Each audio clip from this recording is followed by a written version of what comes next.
It was just after breakfast. The sky outside was quiet, the usual birds chirped, and Deedee had settled into her second nap of the morning. But Duke was wandering again, because behind the laundry curtain, the door had changed. It didn't shimmer gold today. No, it blinked, bright pink, cool blue, like the signs of a faraway city.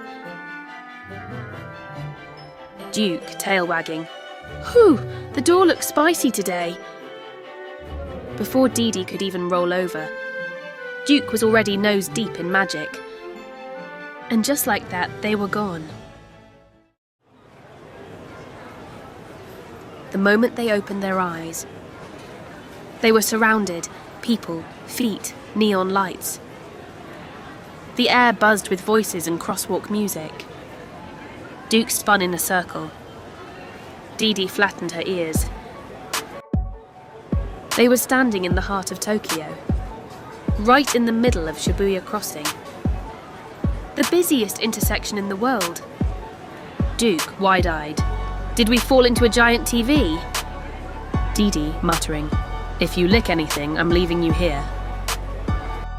They moved quickly between legs, under shopping bags and beside bouncing sneakers. When suddenly, one of the giant screens above shimmered, and for the smallest second, it showed their faces. And then it whispered, a voice soft, electronic, only Duke heard it. It said, find the key before she wakes up. Duke, blinking. Deedee, I think a TV just gave me a mission. Deedee replied, you need a nap. They followed the only thing that made sense, glowing paw prints on the pavement. Past ramen shops, down behind a row of vending machines. They found a door, not a glowing magic one this time. A rusty one, with a sign, no entry, which of course meant, come inside. And so they did. It was quiet underground. Too quiet. Flickering lights lit the walls like fireflies. And in the far corner of a strange metal room was a glowing glass capsule.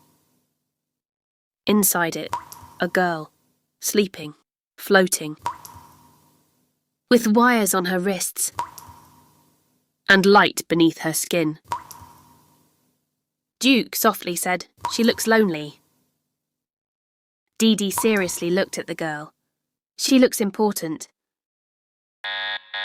Just as they leaned closer, the floor lit red. A buzzer, a blinking screen, and robotic arms began to shift. Voice from the machine. Security breach. Lockdown begins in 60 seconds. Duke panicked. Do not touch buttons. Deedee replied, I didn't move. They ran under wires, past broken vending machines, chased by buzzing lights and rising steam. But the magic door, it was no longer behind them. And just as the countdown reached 10, they found a stairwell leading down. Farther down. Too far down.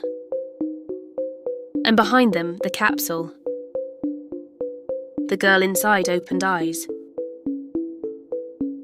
Hello, this is Duke! And this is Deedee. Meet us again in Paws and Facts. Well, there's so many lights and people? Are we inside a giant blinking noodle bowl? No, Duke, we're in Japan. Let's show our viewers why this place is so special. Fact 1. Deedee, what is Shibuya Crossing? Shibuya Crossing is the busiest pedestrian crossing in the world. When the light turns green, hundreds of people cross from every direction. Fact 2. Dogs in Japan. Did you know Japan loves dogs? But no Frenchie's allowed to make sushi. That's true. Many Japanese homes love small dog breeds. And dogs wear coats, ride trains, and even visit cafes. Fact 3. Shrines and temples.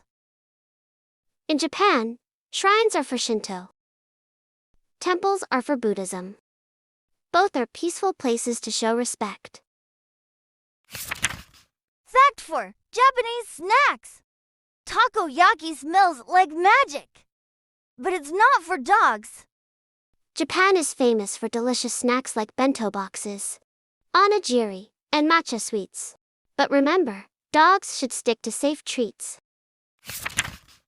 So now you know, Japan is bright, busy, respectful, and full of surprises. Let's go back to the adventure. Last we left them, Duke and Deedee were running deeper and deeper into the city's hidden shadows. Down stair after stair, the air got cooler.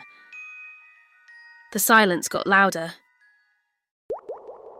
Duke whispering, "Is this still Tokyo? Or are we under the whole world?" Deedee focused, "Wherever we are, we're not alone." At the very bottom was a single subway platform. No train, no people.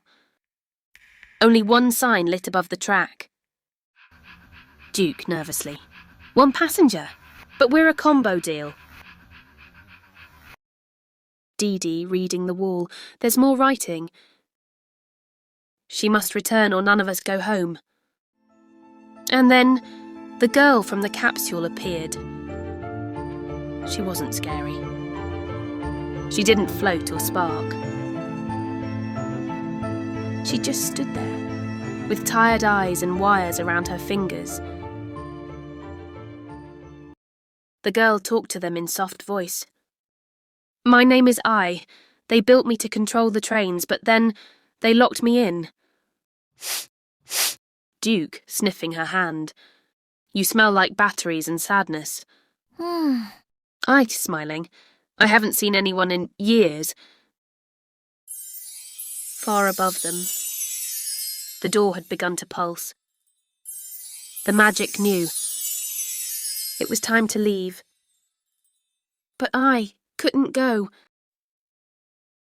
Deedee softly. "The sign said one passenger. Maybe it meant her. So they did something very brave." They stayed. Together they helped Ai reconnect her wires. Duke barked into old speakers.